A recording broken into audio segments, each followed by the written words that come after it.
শ্রাবণের প্রথম সোমবার ভক্তদের ভিড় ঝালদা বেনাবাদ শিব মন্দিরে।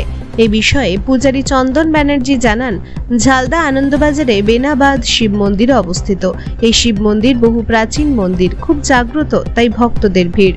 অন্যান্য বৎসরের তুলনায় শিব মন্দিরে আজ সকাল থেকেই ভিড় ভক্তদের। আর শ্রাবণ মাসে শিব পুজো করলে ভক্তদের মনস্কামনা পূর্ণ হয়, তাই আজ সকাল থেকেই শিবের মাথায় জল ঢালা ও পুজো দিতে ভক্তদের ভিড়। সেই মতো বাগমুন্ডি এলাকার প্রসিদ্ধ শিব মন্দির লহরিয়া শিব মন্দিরেও সকাল থেকে ভক্তদের ভিড় লক্ষ্য করা গেল।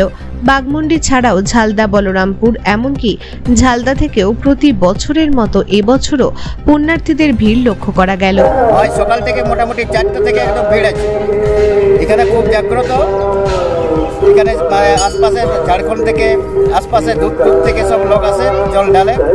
এখানে সন্ধ্যা পর্যন্ত পূজা হয় আর সকলের মনের কামনা পূর্ণ হয়, তাই এখানে অনেক ভিড় হয়।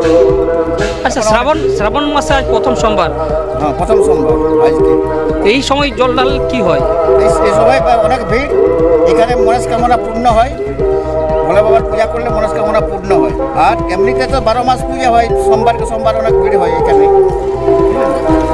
কিন্তু শ্রাবণ মাসে বেশি ভিড় হয়। শ্রাবণ মাসে বেশি ভিড় হয়, শিবরাত্রিতে অনেক ভিড় হয়, লাইন অনেক দূর তক চলে যায়।